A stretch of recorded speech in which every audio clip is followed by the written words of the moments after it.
Perkenalkan, nama saya Britney Junior Faot dari kelas 4C dengan NIM 2423752081. Perkenalkan, nama saya Krisanti Aurelia Merenjiling, saya dari kelas 4C dengan NIM 2423752082.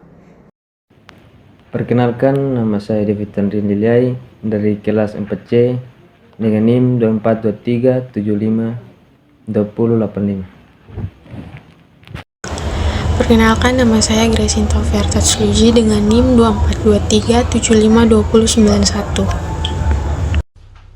Terima kasih atas waktu dan kesempatan yang telah diberikan kepada saya. Saya atas nama Maria Putri Valencia Ninobais dengan NIM 2423752100 akan mepresentasikan slide 5 dan 6.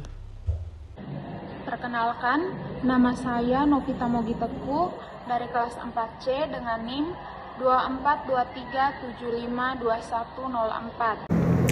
Baik, saya akan menjelaskan materi tentang pengertian akuntansi pertanggungjawaban dan struktur organisasi. Yang pertama, saya akan menjelaskan tentang pengertian akuntansi pertanggungjawaban. Akuntansi pertanggungjawaban merupakan suatu sistem akuntansi yang digunakan untuk mengumpulkan, mencatat, dan melaporkan informasi keuangan berdasarkan pusat pertanggungjawaban dalam suatu organisasi. Tujuannya agar dapat mengendalikan bagian biaya perusahaan, menilai biaya manajer, membantu pengambilan keputusan, dan meningkatkan efisiensi kerja. Contohnya, manajer produksi bertanggung jawab terhadap biaya produksi. Jika biaya tersebut melebihi anggaran, maka manajer harus menjelaskan penyebabnya. Seperti itu contohnya. Dalam akuntansi pertanggungjawaban juga ada beberapa jenis pusat pertanggungjawaban. Yang pertama, kita bisa lihat pusat biaya. Pusat biaya itu dia bertanggung jawab atas suatu biaya. Yang kedua, pusat pendapatan. Pusat pendapatan ini dia bertanggung jawab atas penjualan. Jadi penjualan yang kita sudah jualkan, kita dapat menghasilkan, yang itu yang dinamakan dengan pendapatan, yang dinamakan dengan pusat pendapatan. Yang ketiga, ada pusat laba. Pusat laba ini bertanggung jawab atas laba, dan ada juga pusat investasi. Pusat investasi ini juga bertanggung jawab atas penggunaan alat dan investasi perusahaan. Jadi, antara pertanggungjawaban sangat penting karena membantu perusahaan bekerja lebih efektif, efisien, dan terkontrol.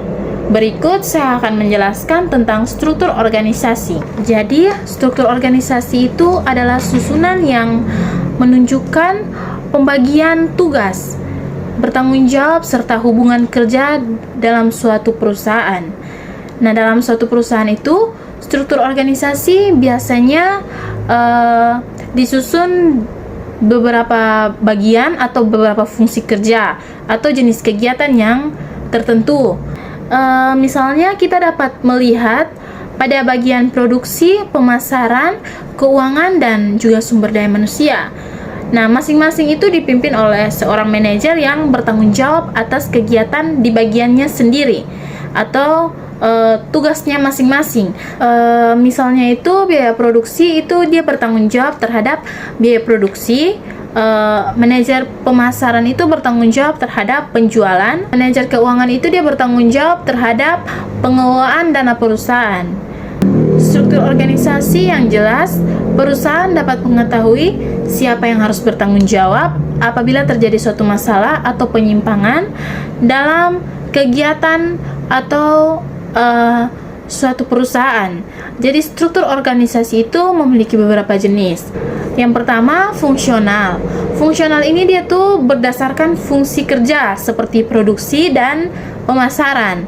Sedangkan divisional ini dia berdasarkan produk atau wilayah.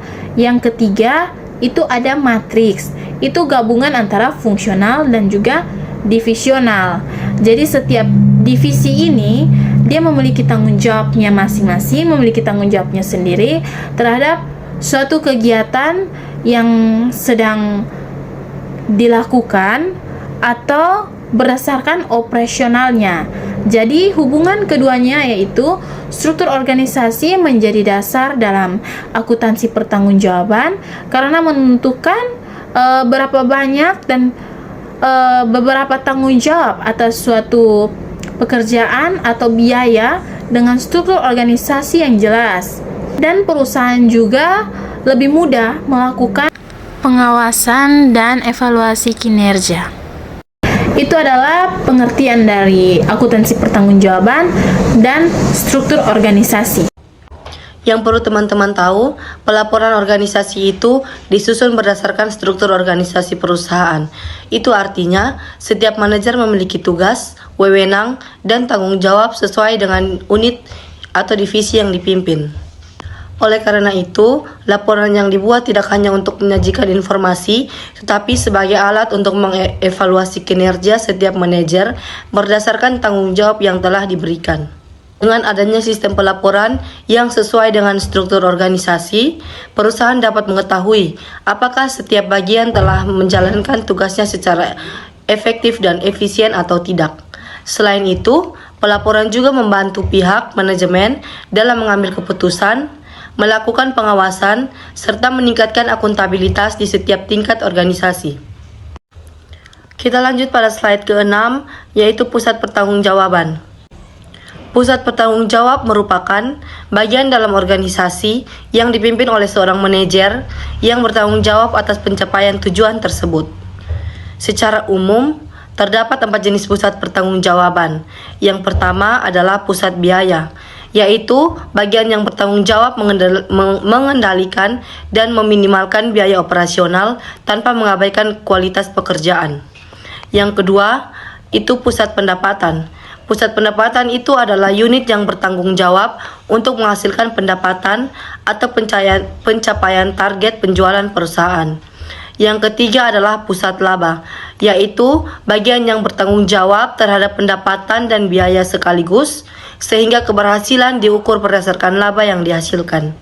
Sedangkan yang terakhir adalah pusat investasi, yaitu bagian yang bertanggung jawab tidak hanya terhadap laba, tetapi juga terhadap pengelolaan aset dan investasi perusahaan agar memberikan tingkat pengembalian yang optimal. Jadi, setiap pusat pertanggungjawaban memiliki tugas, wewenang, dan indikator penilaian yang berbeda. Pembagian ini bertujuan agar pengelola perusahaan menjadi lebih efektif serta memudahkan evaluasi kinerja setiap bagian. Pada kesempatan ini saya akan menjelaskan slide mengenai tanggung jawab biaya overhead. Biaya overhead adalah biaya produksi yang tidak berhubungan langsung dengan pembuatan produk, tetapi tetap diperlukan agar proses produksi dapat berjalan dengan lancar. Contoh dari biaya overhead ada beberapa seperti yang kita bisa lihat, yaitu biaya listrik, biaya pemeliharaan mesin, biaya penyusutan mesin dan peralatan, serta biaya air atau perlengkapan produksi. Dalam hal ini, manajer memiliki tanggung jawab untuk mengendalikan biaya overhead agar tidak terjadi pemborosan. Pengendalian dilakukan dengan menyusun anggaran, mengawasi pengeluaran, serta mengevaluasi apabila biaya yang dikeluarkan lebih besar dari yang telah direncanakan. Pengendalian biaya overhead memiliki beberapa manfaat, yaitu mengurangi pemborosan, meningkatkan efisiensi proses produksi, mengoptimalkan penggunaan sumber daya perusahaan, dan membantu perusahaan memperoleh keuntungan yang lebih baik. Kesimpulannya, meskipun biaya overhead tidak berkaitan langsung dengan proses pembuatan produk, biaya overhead ini tetap harus dikelola dengan baik agar operasional perusahaan berjalan secara efektif dan efisien. Selanjutnya, pada slide ini, saya akan menjelaskan tentang karakteristik laporan pertanggungjawaban. Seperti yang teman-teman bisa lihat pada slide, ada 4 karakteristik utama. Yang pertama, berdasarkan struktur organisasi. Laporan pertanggungjawaban disusun sesuai dengan struktur organisasi, artinya setiap divisi atau bagian membuat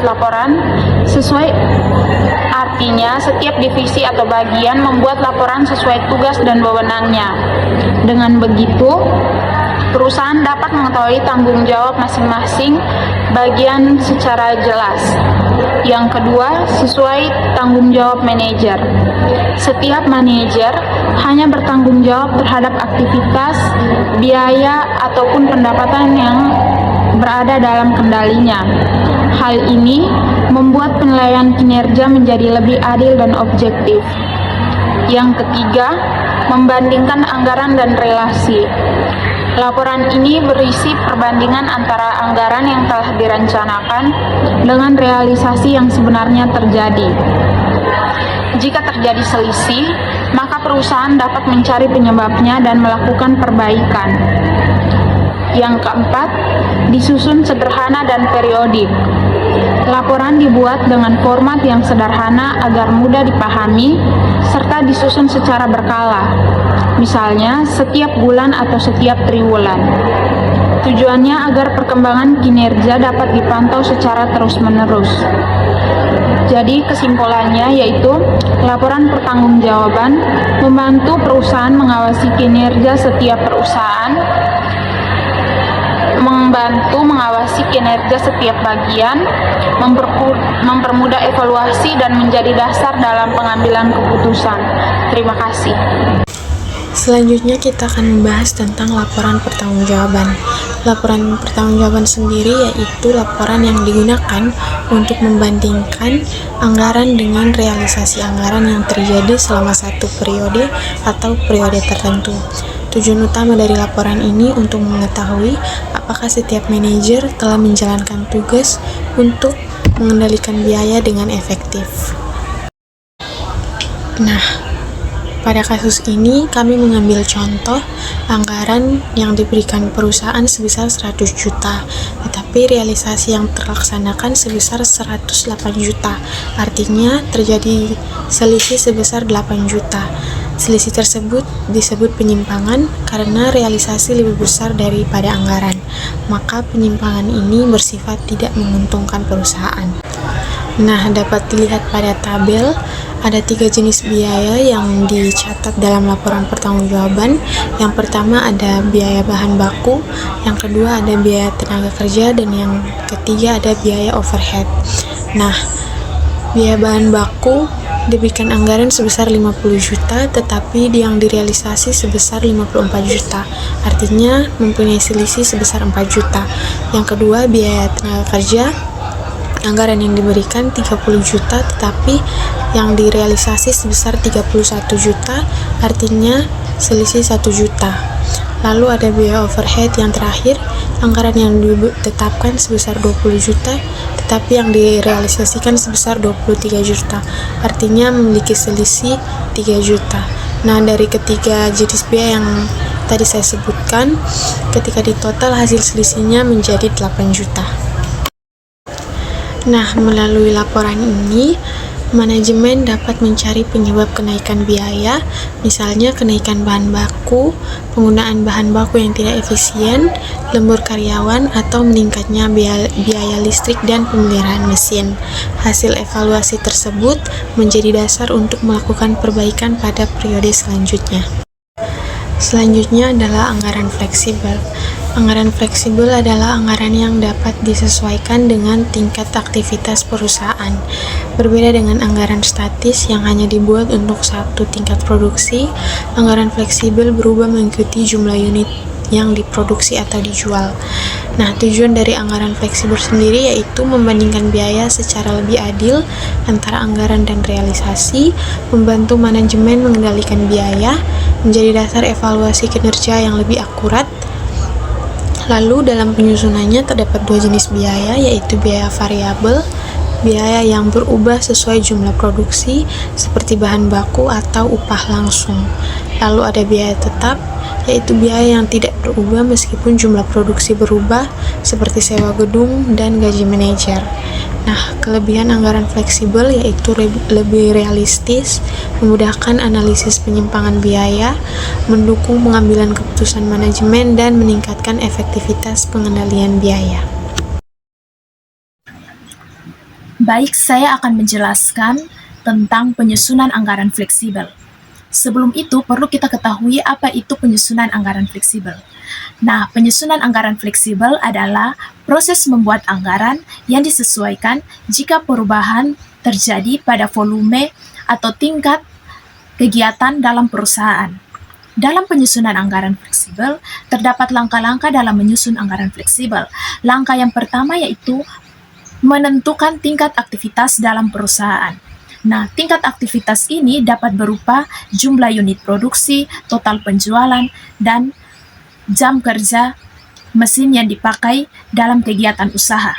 Nah, penentuan tingkat aktivitas ini sangat penting bagi perusahaan karena aktivitas ini menjadi dasar untuk menentukan jumlah biaya yang harus dikeluarkan dalam perusahaan. Langkah yang kedua yaitu memisahkan biaya tetap dan biaya variabel. Biaya tetap besarnya tetap sama meskipun aktivitas berubah-ubah. Misalnya seperti biaya sewa gedung dan biaya gaji karyawan. Sebaliknya dengan biaya variabel, nilainya berubah-ubah mengikuti jumlah produksi, seperti biaya bahan baku dan juga biaya tenaga kerja langsung. Langkah yang ketiga yaitu menghitung total biaya sesuai aktivitas. Setelah biaya dipisahkan, perusahaan menghitung total biaya berdasarkan tingkat aktivitas tertentu. Biaya variabel dihitung dengan mengalihkan tarif per unit dengan jumlah produksi, lalu ditambah dengan biaya tetap untuk memperoleh total anggaran fleksibel. Berikut contoh dari penyusunan anggaran fleksibel. Contoh soalnya, sebuah perusahaan memiliki biaya variabel sebesar 25.000 per unit dengan biaya tetap sebesar 15 juta. Apabila perusahaan memproduksi 2.000 unit, maka perhitungannya adalah sebagai berikut.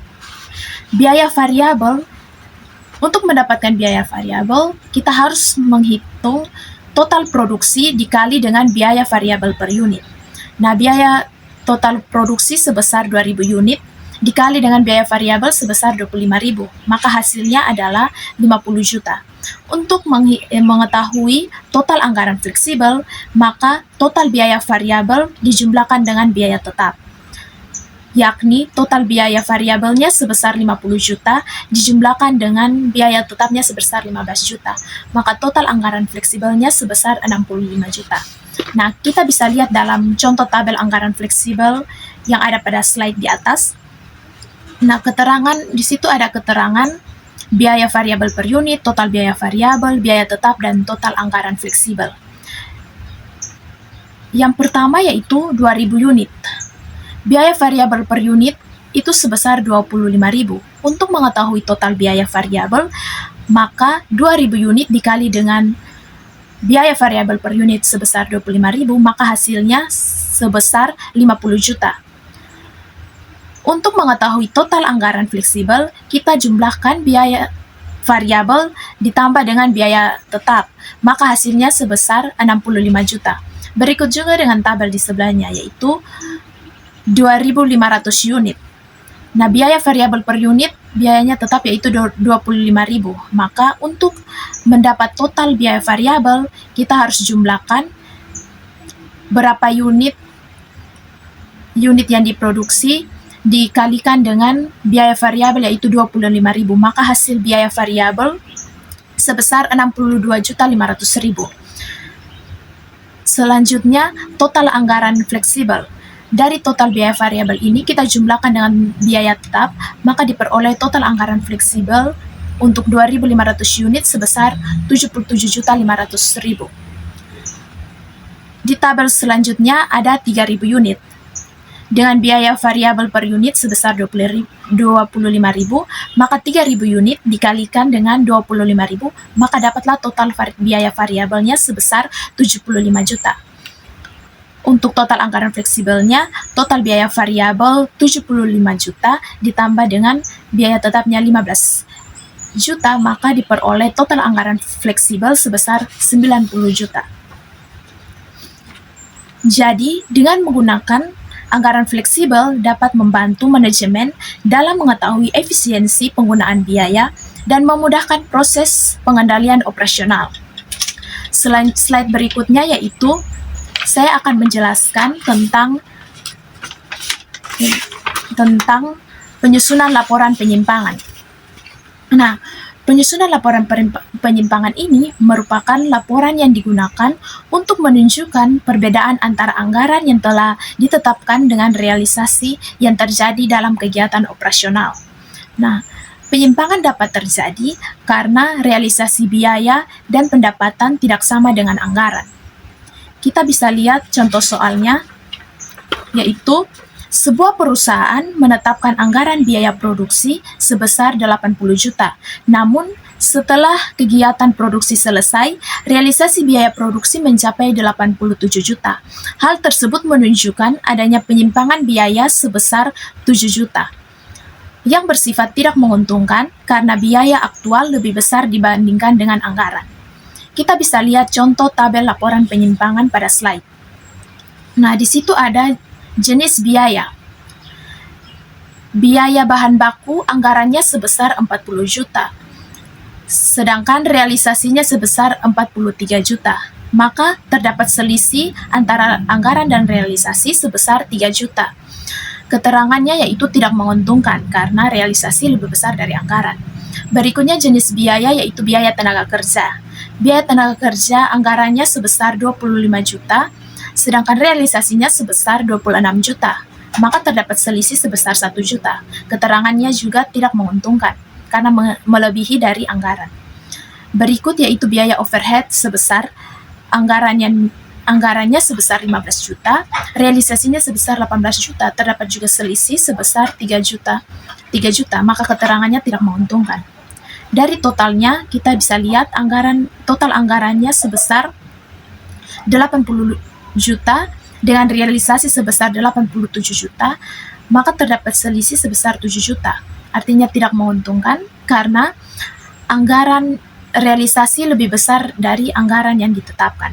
Nah, berdasarkan tabel tersebut, terlihat bahwa seluruh biaya mengalami peningkatan dibandingkan anggaran yang telah ditetapkan. Penyimpangan tersebut terjadi pada biaya bahan baku dan biaya overhead. Dari laporan tersebut, kita lihat bahwa manajer produksi perlu mencari penyebab terjadinya pembengkakan biaya tersebut, misalnya kenaikan harga bahan baku, pemborosan penggunaan bahan, atau peningkatan dalam penggunaan biaya listrik dan pemeliharaan mesin. Nah, laporan penyimpangan ini sangat penting bagi perusahaan karena membantu manajemen dalam melakukan evaluasi kinerja dan pengendalian biaya. Nah, dengan adanya laporan penyimpangan ini, perusahaan dapat mengetahui bagian mana yang mengalami ketidakefisienan sehingga tindakan perbaikan dapat segera dilakukan oleh perusahaan. Oleh karena itu, penyusunan laporan penyimpangan ini menjadi salah satu bagian penting dalam sistem akuntansi, manajemen, dan pengendalian perusahaan. Perkenalkan, nama saya David Andrian Nilai. Pada kesempatan kali ini saya akan menyampaikan materi tentang perilaku disfungsional manajer dan kegunaan informasi akuntansi bagi manajer serta kesimpulan. Yang pertama, perilaku disfungsional manajer adalah tindakan manajer yang justru merugikan perusahaan karena lebih mengutamakan kepentingan pribadi atau mengejar target tanpa memperhatikan etika. Contohnya adalah memanipulasi laporan keuangan agar terlihat mencapai target atau menghabiskan sisa anggaran di akhir periode agar anggaran tahun berikutnya tidak dikurang. Perilaku ini dapat menyebabkan informasi akuntansi menjadi tidak akurat dan keputusan perusahaan menjadi salah. Oleh karena itu, perusahaan perlu menerapkan pengendalian internal yang baik, meningkatkan pengawasan, dan melakukan penilaian kinerja secara adil agar perilaku tersebut dapat dicegah.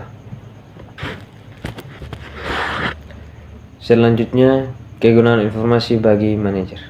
Pertama, perencanaan, yaitu membantu menyusun anggaran, menetapkan target, dan merencanakan kegiatan perusahaan. Contohnya, seperti saat kita ingin mengadakan acara ulang tahun, sebelum berbelanja, kita membuat daftar kebutuhan dan menghitung biaya agar uang yang dimiliki cukup dan tidak melebihi anggaran.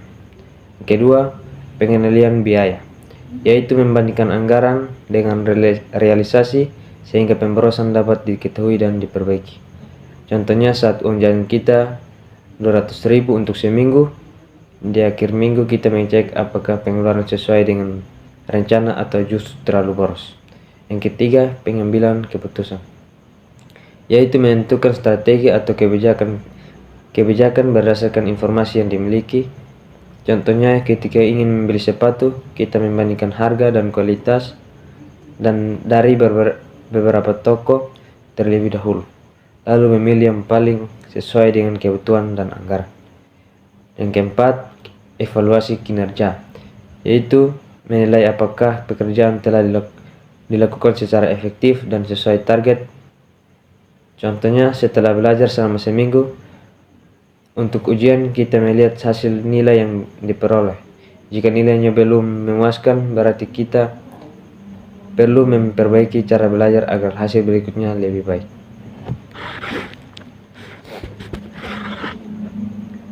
Selanjutnya, kesimpulan yang didapat: akuntansi bertanggung-jawab membantu perusahaan dalam pengendalian biaya, evaluasi kinerja, dan pengambilan keputusan, sehingga tujuan perusahaan dapat tercapai secara efektif dan efisien.